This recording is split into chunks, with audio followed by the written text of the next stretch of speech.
Hey there. Well, you've made it to episode 8 of Tales from the Subterranean Playground, brought to you, as always, by Immersify Recording Services, LLC. I'm your host, Mark Allen J. Today we'll listen in on a session that I recorded back in late May. My featured guests know a thing or two about guitar, both electric in its various forms and acoustic. Also, we'll have the opportunity to hear two guitars, both built by Dr. Mark French. Dr. French is a professor at Purdue University's School of Engineering Technology. He also happens to be a luthier, that is, one who builds stringed instruments. He's published 3 books on acoustic guitars. For 11 years, he was also part of a program sponsored by the National Science Foundation, known as the STEM Guitar Project. This was a program that taught community college and high school instructors how to build guitars so that they too could instruct their students in how to build their own guitars, and in the process expose the students to STEM curriculum. You might recall that's science, technology, engineering, and math. He's also a professor to the engineering class at Purdue known as Stringed Instrument Design and Manufacture. It's colloquially known as the Guitar Lab. He also has his own YouTube channel where he deals with a variety of engineering topics, including overseeing his students' construction of a hypersonic ping-pong ball cannon, which once made an appearance on The Tonight Show with Jimmy Fallon. But that's a whole nother story. Michael Harrington hails from Ann Arbor, Michigan, and has been playing guitar professionally since the age of 19. In 2016, he graduated from Eastern Michigan University, having studied classical guitar, as well as exploring pop and jazz music in his spare time while completing his undergraduate degree there. As a result of an independent study elected during his senior year, he also published an article on the great jazz guitarist Django Reinhardt in Just Jazz Guitar magazine. Currently, he primarily freelances in the southeast Michigan area, performing on 6-string guitar as well as pedal steel guitar. He has worked with artists such as Mark Jewett, Rachel Brooke, Libby DeCamp, Lynn and Ray, Bovine, Adam Plomeritis, Royal Garden Trio, Fun on the Frets, and others. He's also worked as theater musician for various theatrical performances in Michigan and elsewhere. He also provides private teaching lessons to his guitar students. Mike was kind enough to agree to act as session musician, if you will, for the podcast, and play the 2 guitars brought by Dr. French. In part 2 of the podcast, you'll also hear Mike explain some of the origins but also workings of pedal steel guitar. All right, let's just get to the podcast. Here we go. You guys are in for a treat because I've got 2 of my favorite people on the planet. We had this scheduled once. We had an ice storm that came along and had to cancel right at the last minute. But my guests today are Dr. Mark French. Should I call you doctor or should I just call you Mark? Mark is just fine. My mother calls me Mark. That's just fine. And of course, Mike Harrington, half of what I colloquially refer to as TBH, the brothers Harrington. Mike, being the guitar player that he is, was a natural for this particular episode of the podcast. We're lucky that we've got both these gentlemen here today. Certainly, there's an interesting connection between Mark and I, and that is Mark was actually once upon a time Long time my ago. boss. Yep, long time ago for 2-3 years, I think, as I it recall. was. Is that right? Yeah, it was 97 that I came to Lear. Yeah, and I was gone by the end of 99. 99, I think, is when Yeah, you sounds bounced right, to Bosch. yeah. Yeah. So I'll just say it now. Mark was a terrific boss. Well, thank you. I had And no I say idea that what in I was earnest. doing. I'm not just blowing smoke. I mean, It doesn't matter now. no, it doesn't. But I do have fond memories of that because I came from very much an applied, practical point of view, and I can remember having discussions with you about certain signal processing or test matters where you and I would be coming at this problem from essentially very different angles. Yeah. So it was very beneficial. I really enjoyed that because I got to see like how someone who thinks or has much greater abstract thought capability than I ever had. You think I'm the abstract one? Oh, yeah.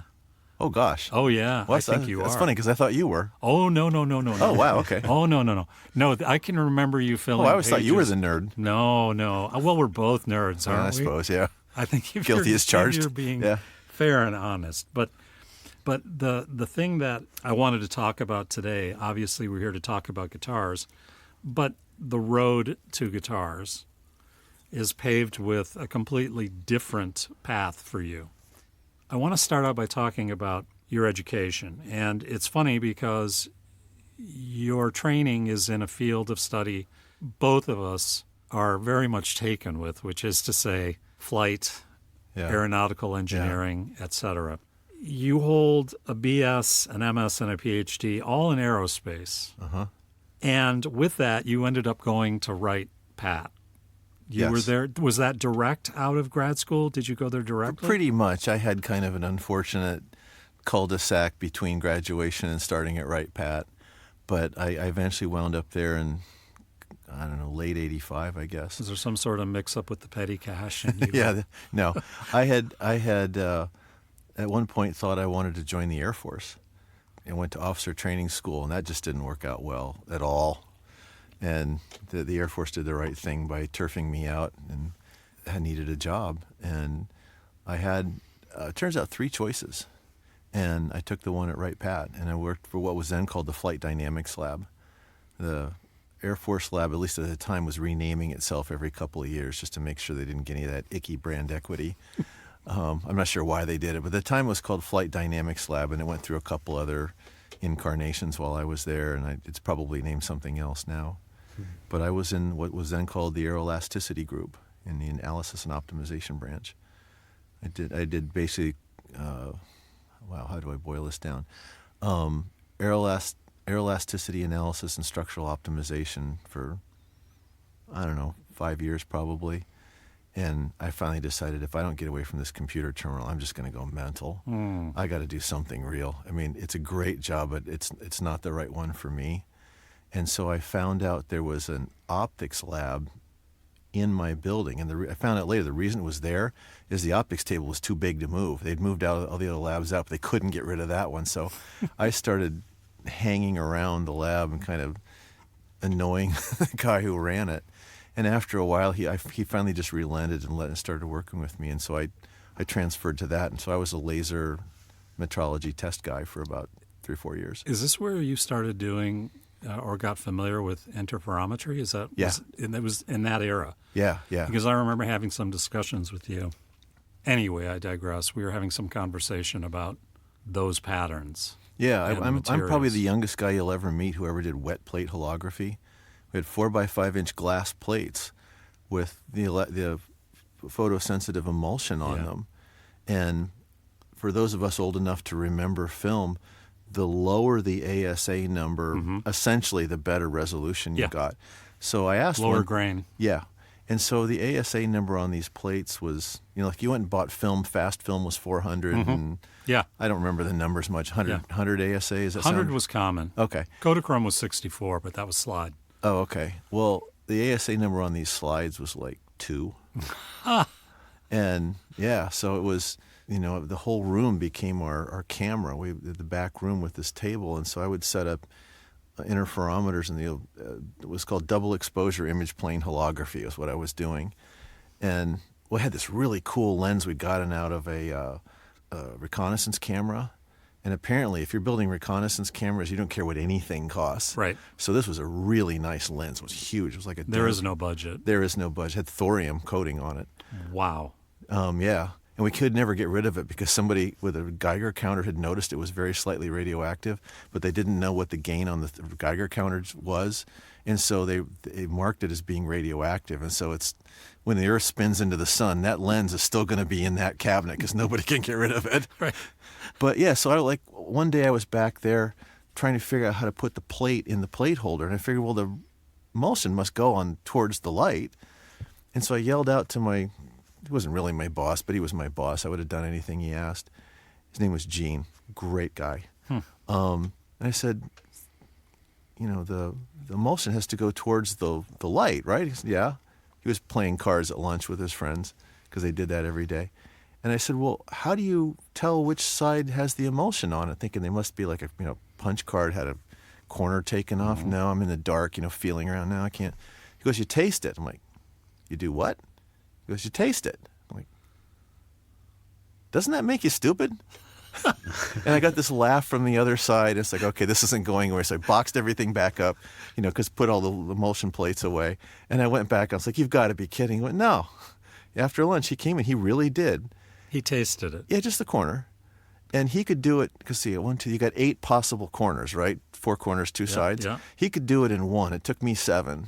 There you go. There's my glorious. That's shortly after, for good reasons, we went electronic. But yeah. But it reminds me of like the ladies. I can't remember what they were called, but there were these radium girls. That's it. No, this wasn't like that at all. Who would paint? No, that was really horrible. Yeah. But no, this wasn't like that at all. But still, the idea of putting your tongue on something that you didn't it wasn't like recreational. No. It wasn't like Mr. Natural. No, I probably shot less than 50 plates the whole time, so it wasn't. So, but you were also at the time, didn't you also work in the supersonic wind tunnel? Were you there? No, I worked in a subsonic wind tunnel when I was in undergraduate school. Okay. And that was great. That was really in engineering school, you don't generally get a lot of practical experience. Mm-hmm. And that was the one place I could really see all this classwork made real. Sure. And at the time, I had the advantage. At the time, I was skinny enough that I could fit through the turning vanes because they were really tight. You could just squeeze through there. So I got the job of all the junk that got blown back around to the fan on the air return. I would squeeze back there with a garbage bag, and my glorious job was cleaning up all the model parts that got back there. Like the guy who follows the elephants in the circus. It was better than that, but only slightly. Yeah. Just marginally? Well, it smelled better. I saw something, the Purdue, one of the Purdue web pages, and the way it's worded makes me think you may have had a hand in it. It says something about tired of secure employment. You decided to work in the automotive industry. I thought that's Mark. Well, I didn't think anybody ever read that stuff, so I just wrote whatever I wanted. Right? It's good to see. So you're the one, attention. I guess. Well, there's got to be at least another one. If there's one, at least 2. Statistically, people have read that, right? So there was the Lear years, and in one of the buildings, I think it was I forget the building numbers now, but there were display cases, and there was a small. I wouldn't really call it a guitar as much as I would call it something that looked a little bit like a cross between a balalaika and a something. And I remember it being on display. Yeah, I made that. Did I make that? Oh, no, I made it. Yeah, I made that for Judd. Yeah, well, I didn't make it for Judd. Judd has it. Judd was my boss, the guy who hired me into Lear. But I don't remember why now, but I had a set of mandolin tuners that because there's 8 tuners on 8 strings on a mandolin. Mm-hmm. And I only was interested in making guitars, so I just made a guitar and doubled up the 2 highest pitched strings.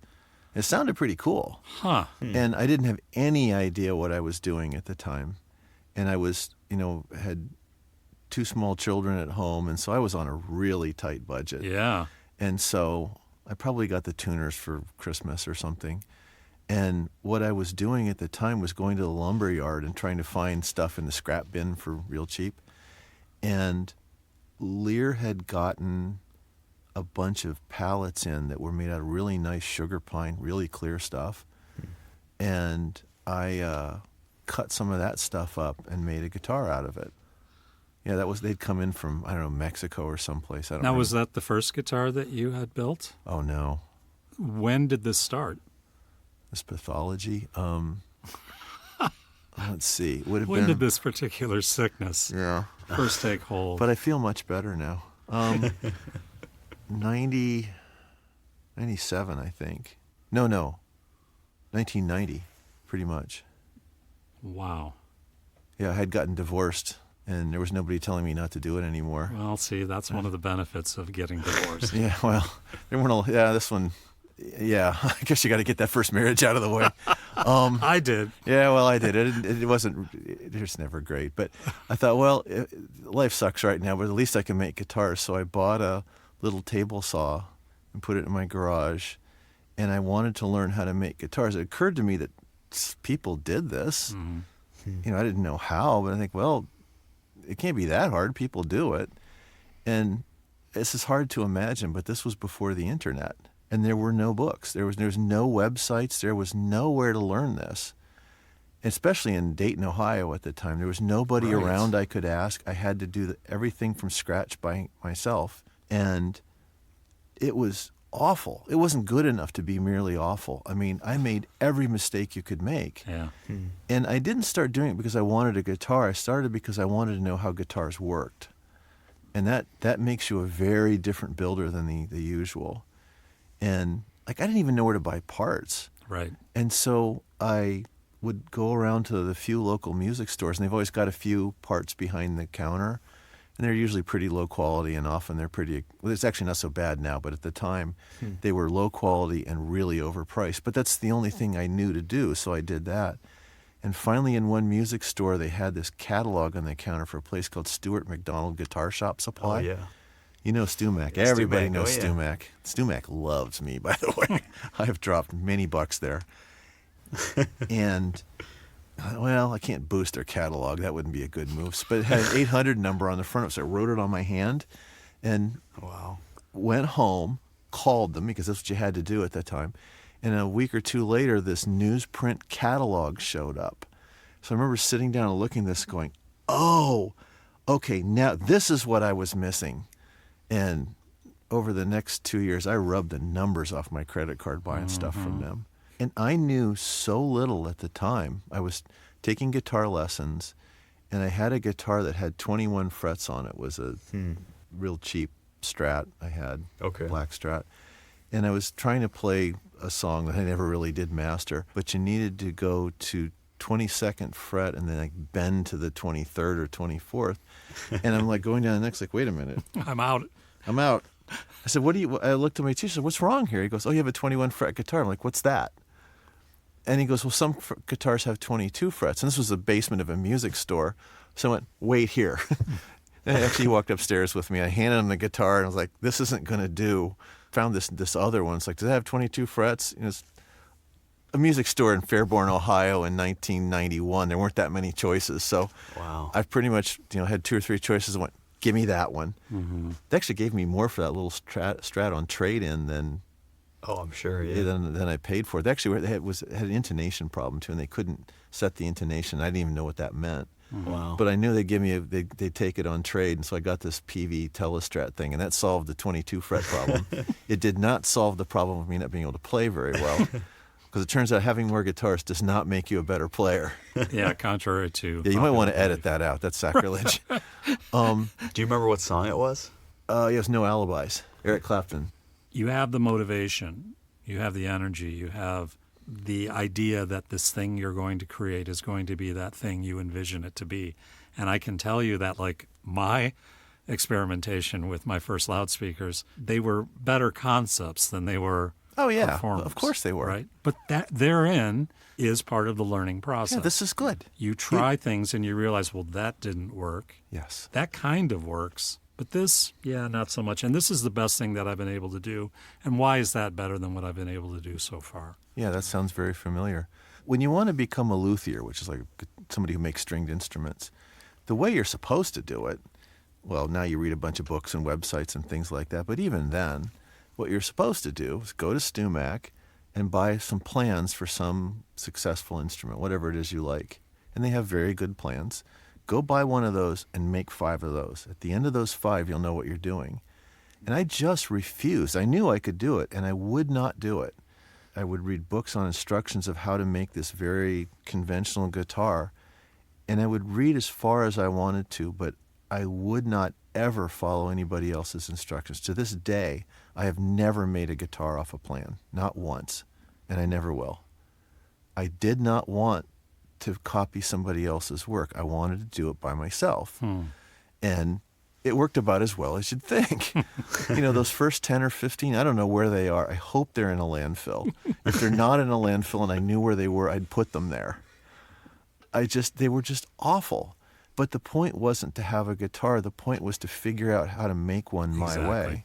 Why did I do that? I have no idea. I don't know, but I'm still like that. I don't want to follow anybody else's instructions for anything. Who would have guessed the military was going to be a bad idea? Yeah, it was funny. I wound up working for the Air Force after that. I felt like I kind of owed them something. The funny thing about working at the base is that I found out that their training budget was just bottomless. Yeah. And I had no thought of going to graduate school. I got out of engineering school once and went, man, that was awful. I'm not doing that again. Is that right? I thought, because I had always pictured you as someone who was absolutely on this path of edification. And Oh, no. I came out of engineering school thinking I was just stupid. Wow. I didn't know any math. I couldn't figure out half of what they were trying to teach me. And what happened was I'd been at the base for, I don't know, a month, and this guy named Tom, who was just a great guy, was assigned as my, I don't know, mentor, I guess you'd call it now, but to show me the ropes. He was like every other PhD there. He was teaching classes at night, and he walked into my little cubicle and threw one of these like 9-part duplicate government forms on my desk. The DD 1556 is what it was called. You had to like drilling for oil to get down to that last, you had a really sharp pen and you were trying to get down to that last copy. And he just threw it and he smiles at me. He goes, fill this out. You're going to graduate school. And I just went, what? And he was teaching classes at the University of Dayton. There were 2 local schools. They're both pretty good. University of Dayton's probably at least at the time, was the better of the two of them. Are those the Dayton Flyers? Nothing else, yes, the Dayton Flyers. Yep. And here's the thing. The class I did the worst in undergraduate school was automatic control theory because I had no idea what a signal was. And nobody thought it was important enough to tell me that it's just a voltage that means something. Exactly. That would have been useful information. That could be handy, right? Well, he probably told me and I wasn't listening was probably what happened. This is analogous to this. That would have been great. Right? But I could do Bode plots and Nyquist plots, but I still had no idea what I was doing. So what do you think the first class in graduate school was? It's got to be signal processing. It was controls. That was Tom's class. And I managed to stumble through it somehow. We were sitting at the lunch table one day, and I got a B in this class. And I think, which in graduate school is kind of an A-B grade, so that wasn't great, but I didn't fail it. And I finally just looked and was like, how did I pass this? How did you grade this? He went, top half of the class got an A, the bottom half got a B. And I went, okay, I bet I knew who's the bottom. And so and he could have ended my graduate career at that moment. He could have, and if I had gotten a worse grade on class, I never would have tried it again. Sure. And he elected not to do that. He saw some reason to let me, to help me along. Bless this man. Right. Yeah. There are those instructors who make a difference, even if we're not aware of the fact that they're making that difference. And I don't know if he even knew he was doing it. I don't know if he thought about it that way or not, but for whatever reason, I managed to bumble through that and finally, I guess they'll keep paying for classes. I guess I'll keep taking them. While I was working during the day and going to school at night, and don't ever do that, by the way. Bad times. So then I finally took enough classes. They finally kept giving me degrees. By the way, when I got the PhD, it was August 4th, and the reason I remember that is it's my mom's birthday. Oh wow! Always graduate on your mom's birthday. Yeah, you can do no wrong. Oh my God. Yeah. I remember it because she was. Did she throw you a parade by any chance? Did she? Well, she's not that kind of lovely woman, but not that kind of lovely. But she was walking around, just the expression I used to hear from the old folks is bursting her buttons in pride. I thought, walking around, I was like, man, this is the best Mother's Day present I've ever come with. Oh, that's awesome. Oh my God, what am I going to do next year? Because I can't do this again. My son, the doctor. Oh yeah, she was. In a different sort of way. Yeah, so That's awesome, though. But it is funny how certain things converge. Mm-hmm. I was reminiscing about the fact that when you left and you went on to Bosch... You probably don't remember it. I tried to poach you out of Lear. You did. I got my boss to agree to let me interview, and he didn't really want to do it because he was all hung up. Well, I only want to hire people with PhDs because that was the group at the time. Like, look, man, this is... That was Peter, wasn't it? Peter Bleschke, yeah. I knew it. And so he finally kind of grumbled and let me do it. And it's like, okay, I don't think this is going anywhere, but let's try it. And so, when you interview, you get to take the guy out to lunch. So I They took you out for sushi, and it's like, how much can I put on the credit card? And I remember at the end, it was like, oh, this was way too much. I think I tried to get you to take it with you. I don't remember what happened to it. I do remember that. That's right. I had totally forgotten that. I wanted to think, if I work for Bosch, unlimited sushi. Okay. Right? Yeah, that's a perk. I'd eat sushi every day if I could. But Well, that was the one time I ever got Bosch to put the bill for that. Yeah. That's not cheap. But Yeah. But Bosch was a really good company. Yeah. It was very well run because everything was internally funded. They didn't make a lot of the crazy decisions you make when you decide that the real purpose of your company is to curate the stock price. Right. They didn't do that. Right. And so, like I said, what I found out is I'm just not a company man. Yeah. They were very, very good to me. So was it in the Bosch years, or maybe it was before? I'm trying to place this. I recall you doing some modal work on violins. Is that correct? Were you doing... Yeah, I did some of that when I was still working for the Air Force. There's a lady named Carlene Hutchins who was trying to explore the science behind violins. I did some testing for her at one point. It's a long time ago, though. That was when I was still at the Air Force Base, which wasn't much. I mean, I have a couple of instruments. So were these simple tests with a hammer and let's say a uniaxial accelerometer? What were you doing? No, I was using a scanning laser vibrometer. Okay. And a video. It's not really holography. Electronic speckle pattern interferometer. It's kind of people call it like video holography. It's not really holography, but it's close enough. Okay, so was it almost then? So it wasn't there wasn't a forcing function like from a hammer. No, this is actual like an operating deflection shape. No, we were using a speaker. You were. Yeah. That was the excitation. Yeah, when you can measure deformations that are measured in nanometers, right? Any amount of noise was good enough. Right. Yeah. I do have one question, though, for Mark. You said when you were first building guitars, were you building solid body electrics or acoustics? I built the very first one or two were solid body electrics. Okay. And I decided at the time, really, I got to be careful how I say this because there's some very, very good builders who I admire quite a lot who make solid body electric guitars. So it's not, I don't mean that. It's just, for me, I wanted something that had a little more complicated physics behind it. I liked the puzzle. I liked trying to figure it out. So through a bunch of NSF projects and classes and things like that, I've helped students build just hundreds and hundreds of solid body electric guitars. So I've had the experience. I can do it, but on my own. The only time I'll ever make one is if somebody else wants one and I agree to do it. But I will never make one for myself, just because that's not the direction I want my craft to take. Sure. Okay. Cool. And it's not, like I say, no shade on anybody who does that. There's some very fine builders out there that's what they want their craft to go. The more complicated it is, the more I like it. I'm saying this, and it's unfortunately probably from a point of ignorance, but one is definitely more complicated than the other. I think when I think about an acoustic guitar, I think about all the variables that come to mind, and then I realize there are a whole bunch of variables that don't come to mind because I don't know them. Well, the physics of electric guitars is pretty complicated if you get into the electromagnetics, but from a structural mechanics point of view, they're pretty simple. And because you can do anything you want with circuitry, you can make them sound however you want. True. Which is great. But they are an artistic instrument, after all. Yeah, exactly. But when you're working with acoustic guitars, if you want to know what it's going to sound like, you have to finish it. There's no, you'd have to be beyond good to know what it's going to sound like before you're done. Now, there's a few guys who can do it, but I'm always a little surprised when I finish one up and put strings on it. It's always, there's always that the lights kind of come on and you get to hear this thing come alive. Yeah, wow. When you want to change the sound, it's hard to do. You're shaving braces and like that little one you just tried, and I guess we'll hear here in a few minutes. Yeah. One of the things is that because I'm an engineer, I tend to overbuild my instruments a little bit. Well, a lot. I'm getting better with some therapy. And so that one was originally kind of over-braced. Okay. The braces were too heavy.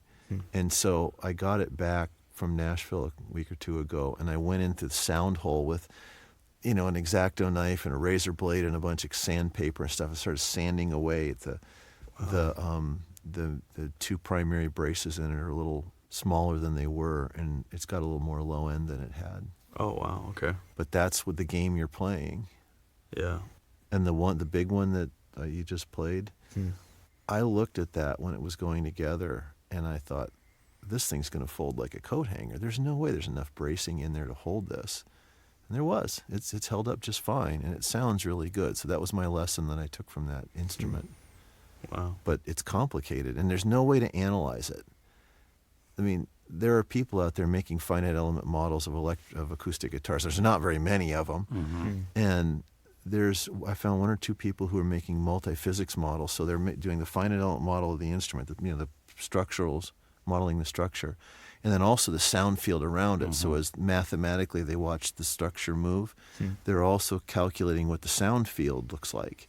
So they can calculate it all. But even then, what do you do? There's no, Right. Okay, fine, you can do it. Now what? And the answer is, well, we don't know.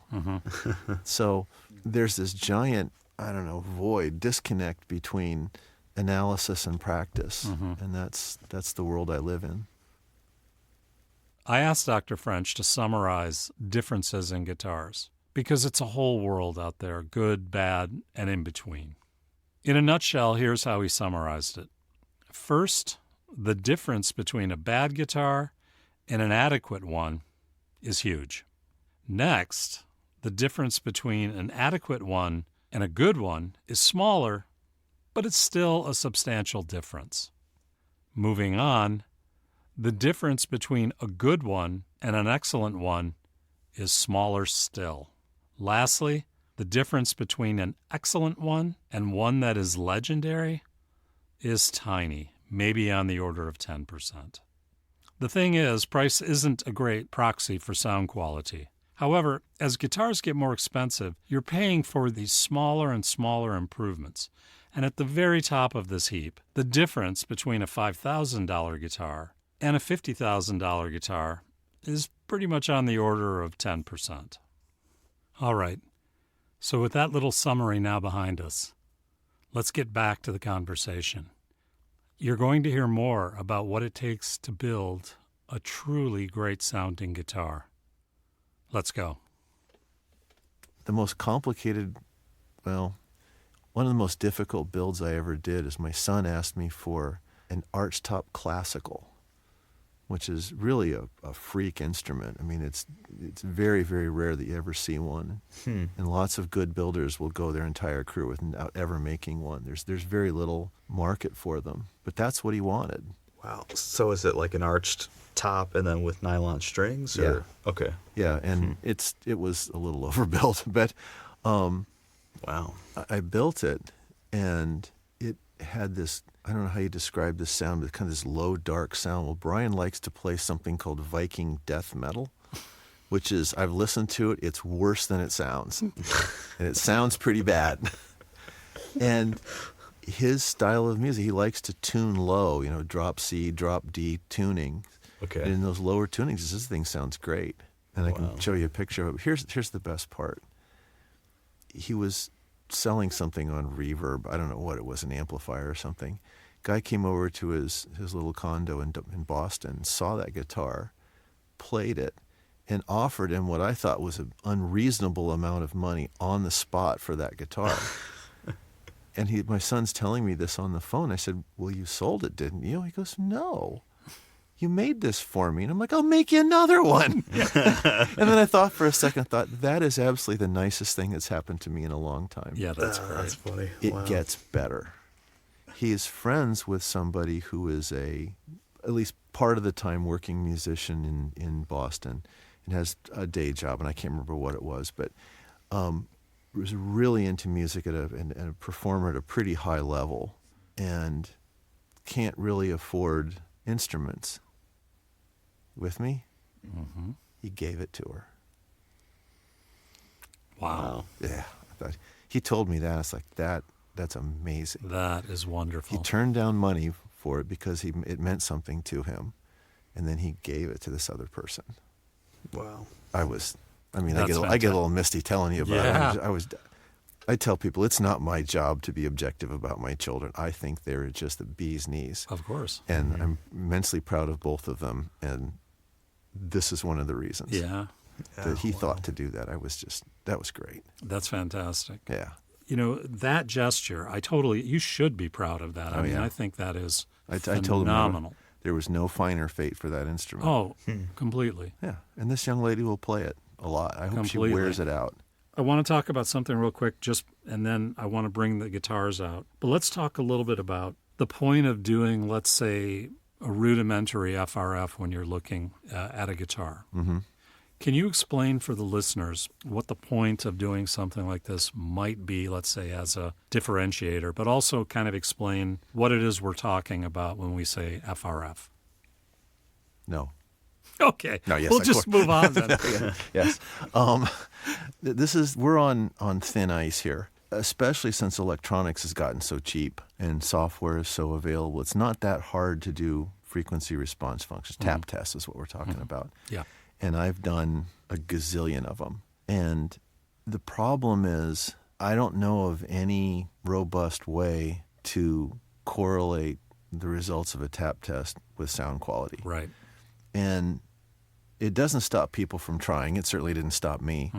And when you go to trade shows and things, there's always some guy sitting there. It's always a guy for some reason who's got a fixture with a guitar top or something in it. And you know, everybody's acting in good faith. He doesn't think he's saying anything incorrect. I mean, everybody's on the right side of that. And they'll be sitting there, you know, doing FRFs and say, see this peak, see that peak, that's why this sounds good. You know, is it? Maybe. But, all right, show me the statistically robust results. Show me the results from dozens of instruments and dozens of listeners, and show me that you've got, you know, double blind, you've done all the things you can do. And I know of no data set like that. If there is, I'm not aware of it. And I did this at Bosch, actually. You obviously you're still at Lear, but we had a brand new lab with, you know, these just beautiful IAC hemianechoic chambers and binaural heads and scanning laser vibrations. It was easy to pull together a test with hundreds of thousands of dollars worth of equipment. It happened every day, you know, because that was our job. You know, we had it for good reason. Now I own 2 accelerometers, and they were used. I bought them used because I have, in terms of money, I have no money. Yeah, you're like me. I have one. Yeah, okay. So, yeah. I have one. And that's fine. You know, when I went into guitars at Purdue, I knew this was my fate. If I don't like it, I know where the door is. Yeah. So I brought in a Taylor prototype. It was a bracing prototype. It was a Taylor 710. And what they had done is they wanted to know where the bracing was, and so they put their bracing template on the front of the guitar, and they outlined it in Sharpie, and then colored the braces in with a yellow Sharpie or a highlighter or something. It's yellow, and then just finished it like any normal guitar.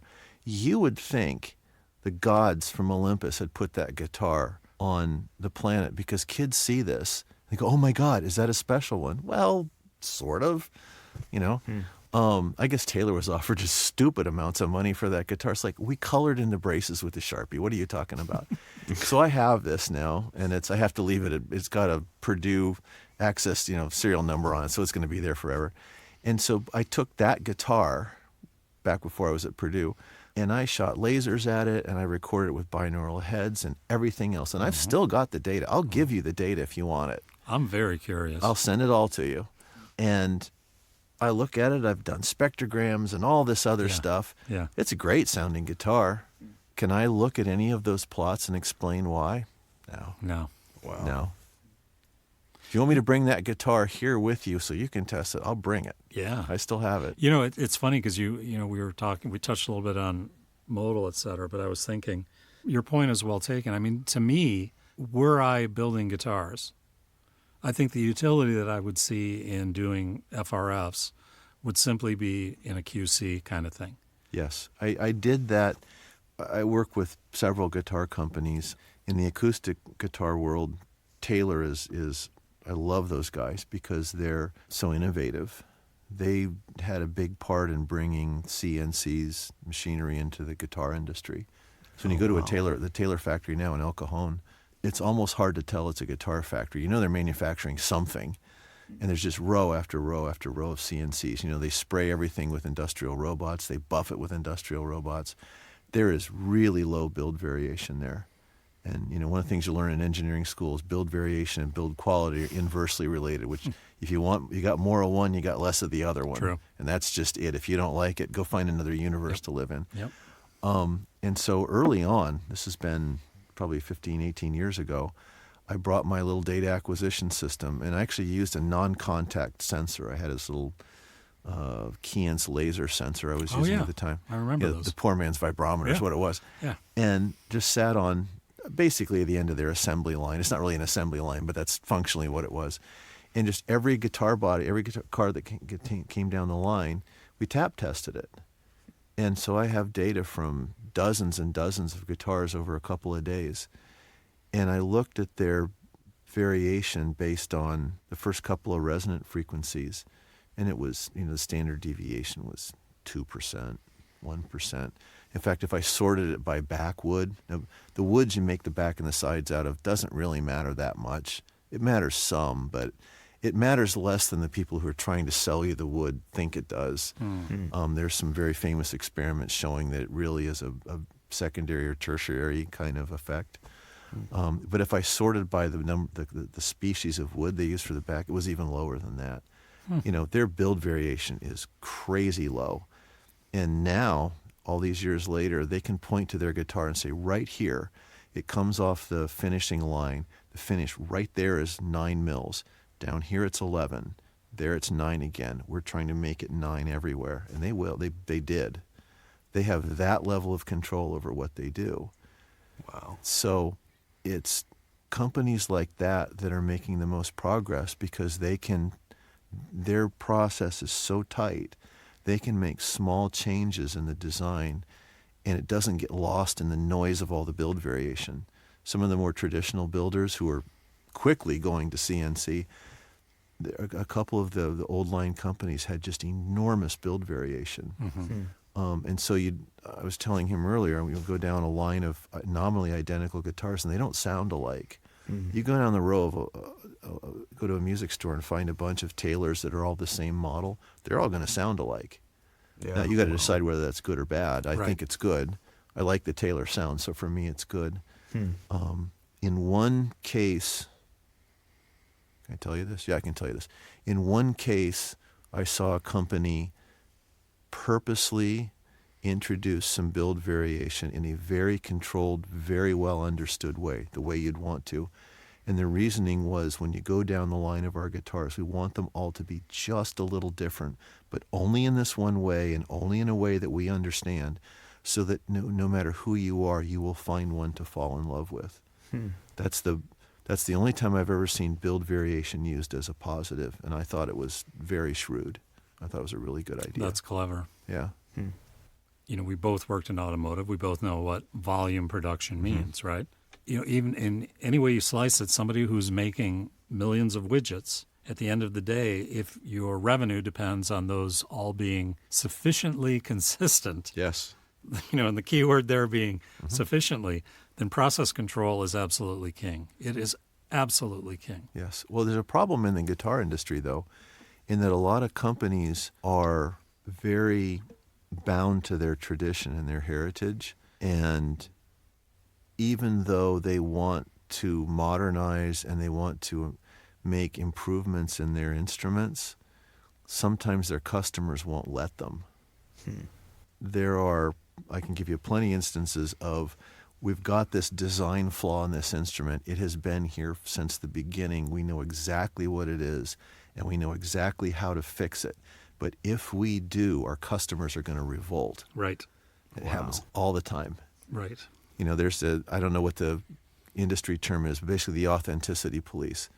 You know, one of the iconic guitars is a 59 Les Paul, and there are some people out there, good people who know what they want. They want a 59 Les Paul, and God help you if you try to sell them anything else. But this is better. I know it's not a 69 or 59 It's not Les what Paul. I want. Exactly, it's not what I want. Well, they're not wrong. Right. They have every reason to want that. Right. You want to be in this business. Do you want them as customers or not? Exactly. All taste is subjective, and fundamentally people like what they like. What if you took a 63 Vet, an original, and you ripped the engine out of it and you put in like a BMW straight six and, a brand new like 9-speed Getrag transmission? That would be sacrilege, right? Of course It'd be a lot better car, but Mm-hmm. it's not the point. And so what a lot of companies will do is they'll have different model lines or different brands. And they'll say, well, this is the one where we're faithful to tradition, and here's the brand or the model line where we're exploring, we're doing other things. I wondered if you might indulge me a little bit here and discuss the main factors as you see them, based on your knowledge of testing, of listening, and of building in an acoustic guitar, the main factors that contribute the most to the overall timbre of the instrument. Is that something that we can even list? There's no point in discussing this, or? No, I mean, when we started to set this up, this was the question I was afraid of. This is the one, 5 hours driving over here. This is the one I was afraid you were going to ask. Well, then I've done my job. Yeah, certainly. Yeah, I'm freaking out. No, yes, there is. The short answer is yes. And it's not, there's nothing magic. I mean, the answer I'm going to give you is not going to satisfy very many people, but this is the answer as it is for now. There's a fairly short list of what luthiers worry about, the good ones anyway, and there's a lot of very good ones out there. You have to start with a good design. It doesn't matter who you are. If you've got a stinker of a design, you're dead in the water. Mm-hmm. So what's a good design? Well, for an acoustic guitar, a large majority of the sound is due to the shape of the body and the mechanics of the top. The piece of wood you make the top out of and the way you brace it.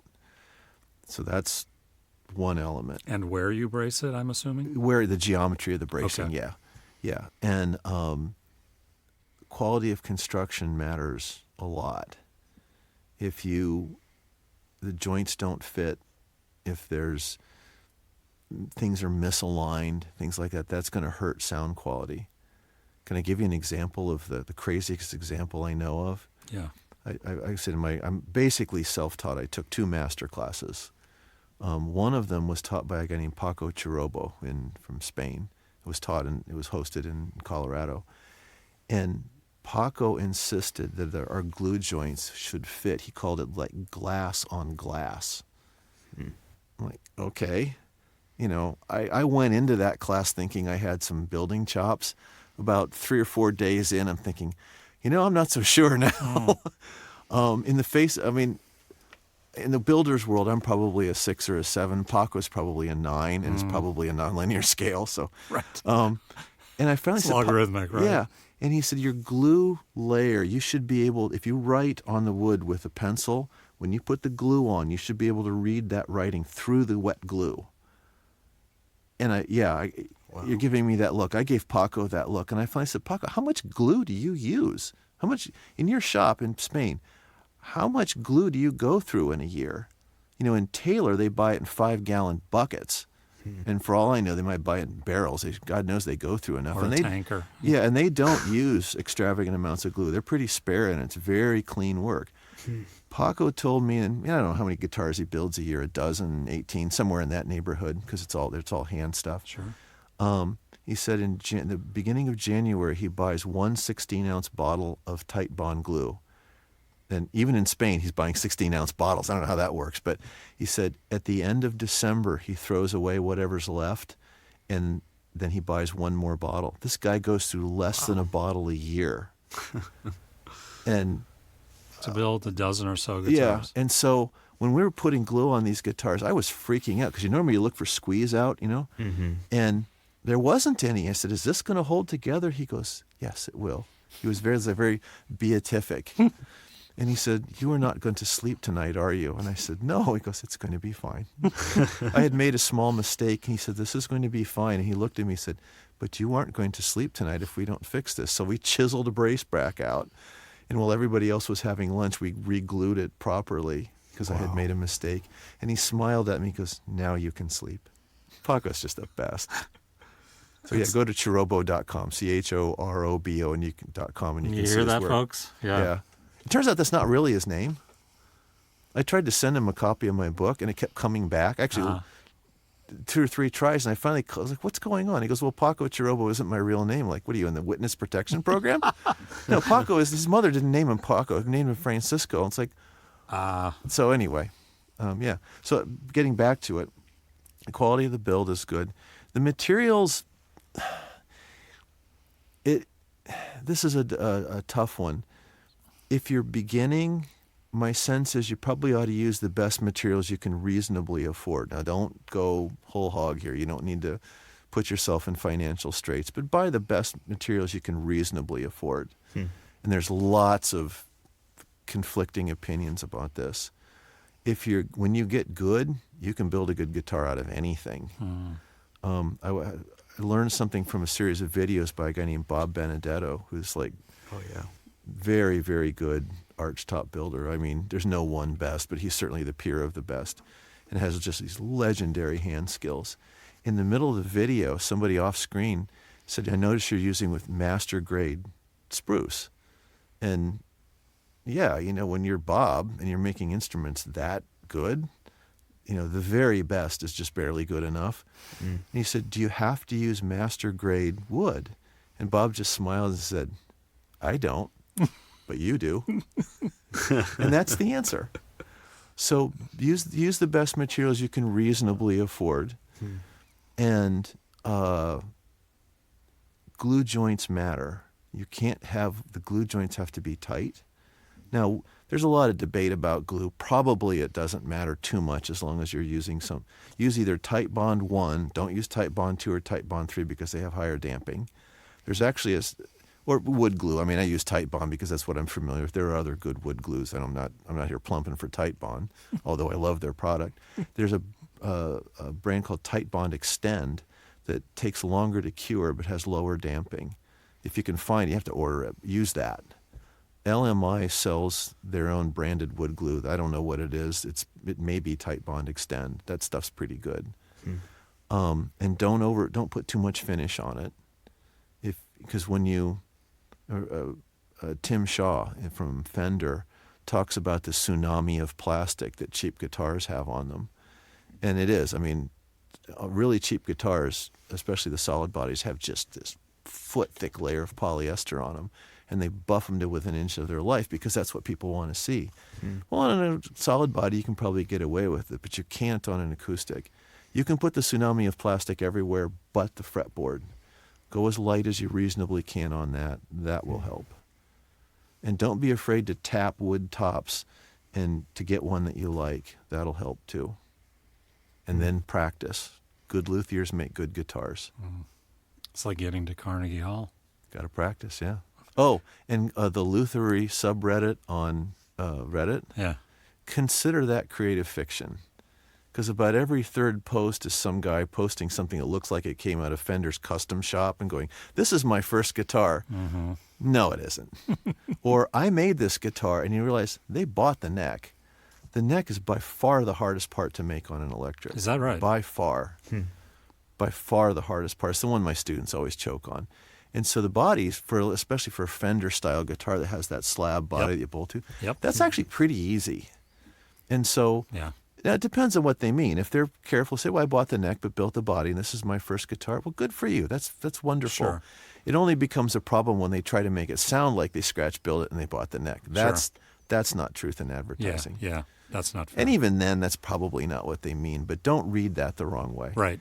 And understand that people who are going for points on Reddit may be showing you their 20th guitar and saying it's their first.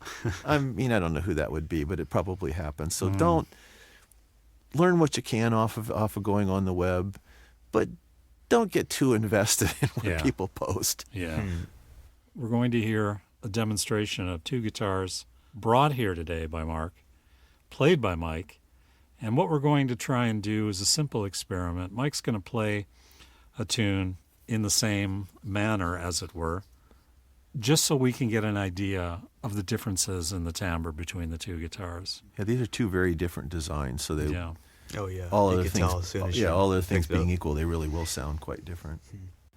I think a guitar that isn't being played is like a book that isn't being read. There you go. because somebody will get one of my guitars. It's like, well, I'll take really good care of it. And I was like, well, play it to pieces. Play it until when it's just a smoking ruin, I'll make you another one. Once it's just dead, hang it on the wall. So of the two guitars... Apparently I'm not a collector. No. of the two guitars that you brought, and the one that's currently with Mike, tell us a little bit about this guitar and its construction, if you wouldn't mind. Sure. It's made out of plutonium and unicorns. Now, this is a guitar I made in a master class taught by Charles Fox, and he's an extremely accomplished builder, and actually kind of a natural teacher too. It was a really good class. But the design is pretty conventional. Now, it's got some neat features in it that are transparent to the player that Charles put in it. But it's basically patterned after like a Martin OM. When you think of a acoustic guitar, there's really only two most people think of. There's the big boxy one. It's a Dreadnought is the name of it, like a Martin D28 or something like that. And the model numbers always have a D in them for Dreadnought. And the other one is a Martin. It's either an OM or triple O. They're almost the same design. And OM means orchestra model. And the triple O is because of the weird naming convention that Martin used. He started out, and I forgot what numbers he started with, but as the instruments got bigger, rather than going to bigger numbers, he went to smaller numbers. So when he finally got to a model O, it was a 3, 2, 1, O, well, where do you go after that? You can tell he wasn't an engineer because he'd have gone to negative numbers, or complex maybe, the Martin 2I. He went to a double O and then a triple O. And there actually is a 4O. It's this big jumbo. Custom shop makes them, and they're not in production most of the time, but it's just a beast. Well, this one is pretty much an OM. It's actually maybe a little bigger. The body style is called Grand Concert, but it's basically an OM. And it's, people can't see it, but it's the back and sides are East Indian rosewood, which is the sustainable kind of rosewood. Everything is sustainably harvested. It's all legally brought in through the CITES Treaty. The top is quarter sawn Sitka spruce. The neck is Honduran mahogany with an ebony fretboard and an ebony head plate and an ebony bridge. The nut and saddle are bone, and then the bracing on the inside is Sitka spruce. The kerfing, I think he had us using, was it cedar or redwood? I forgot which, was a little unusual, but it worked really, really well. And then the rosette you see there is mother of pearl. And then I finished it with true oil, which is gunstock oil. It's an old-fashioned, back when people, before plastics and stuff, people used that for gun stocks. And, some guy out riding the range had his, rifle in his scabbard. This thing's got just beat to hell. So it's true oil holds up really well. It feels really good. And if there's ever a problem, you just rub some more on it. My finishing kit at home is an old T-shirt and a bottle of oil. At school, I have a spray booth and all this other stuff. At home, I've got a T-shirt and a bottle of oil. It's great. So I made that over the course of 11 days with Charles, where he just absolutely worked us into the ground. Wow. And, it turned out really, really well. Yeah, wow. Why don't we hear a little bit of said musical instrument? Mike, if you're ready, Yeah. take it away whenever. All right.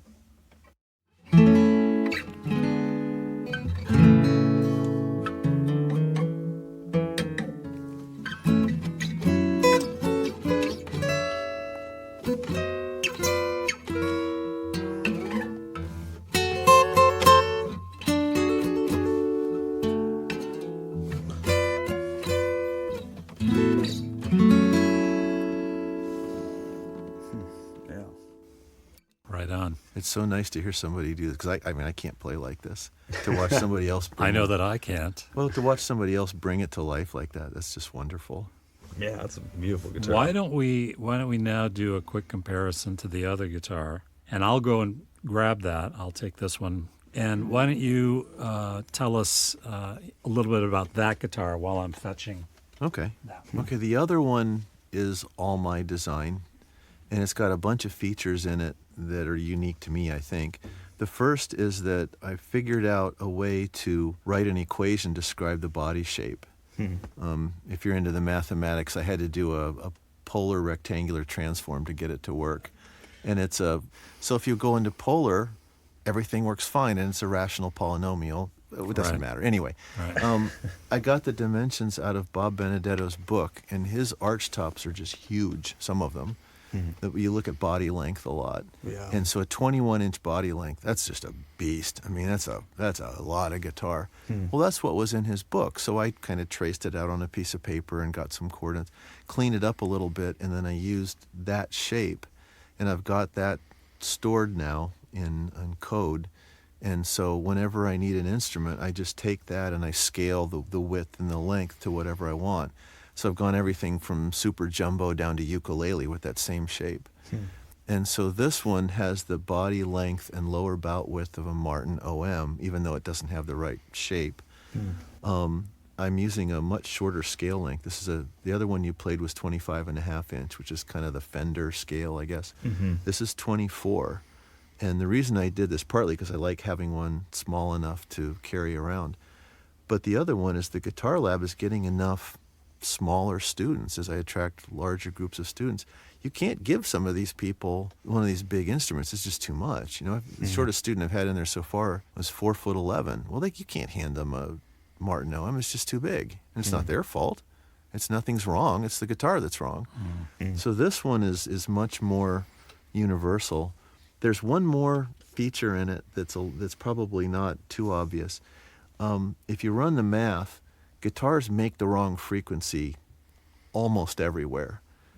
But it's usually not too bad. That's why we have movable saddles and intonated saddles and stuff. But every guitar you've ever listened to makes frequency errors. In fact, if you're down playing D chords and things, there's always that little bit of dissonance down there. That's the physics working against you. So I figured out how to move the first couple of frets a little bit and then move the nut and intonated each string. So it doesn't have, the intonation should be pretty good up and down the neck. I'm not the first person to think of that, but this is my take on it. No, it's got a bolt-on neck. The bolts go through the front. And this one has, I put Kluson Supreme tuners on it, so those are 18-to-1 tuners. It should, especially when the necks get shorter, you need higher gear ratios. Oh, interesting.